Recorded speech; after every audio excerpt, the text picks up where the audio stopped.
Hi, Adrian again. I wanted to talk today about um, some pros and cons of devotion books. So I'm currently using one for my quiet time, and it is called The Illustrated Words of Jesus for Women. It's actually see if I can find a good page, like a coloring one, so you can read and then color it in.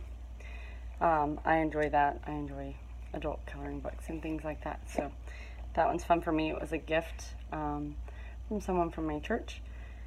And so I've been using that this year. So, pros and cons. I love devotion books, but there are some downsides. Let's start with the cons.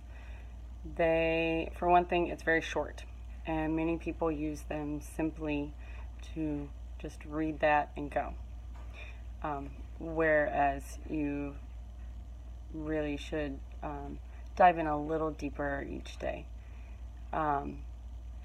They also, if you're not diving in deeper with them, they can throw off the context, depending on the devotion book and who it's written by.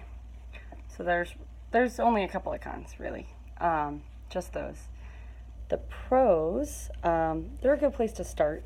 What I typically do is I read the verse that's in the that's there for the day, and then I read the devotion with it, and then I go to my Bible and I read the section that verse comes from to get the context, and that way I can kind of get more to it than just that single verse. So it's a good place to start if you want to expand in your Bible. You can. It's also great for those who are new Christians, because quite often those who are new Christians pick up a Bible and it can be overwhelming, especially to do like your own personal quiet time on your own. And even for Christians like me I have been a believer for many, many years, it's a nice way to kind of have a jump off for that morning, to start and know where to start, and then expand on my own. But it's a good starting point. They're also good for if you have one of those days where I need to get out the door. You can take 5 minutes, pray, and do a simple devotion, and maybe expand on it later in the day if you just don't have the time that morning.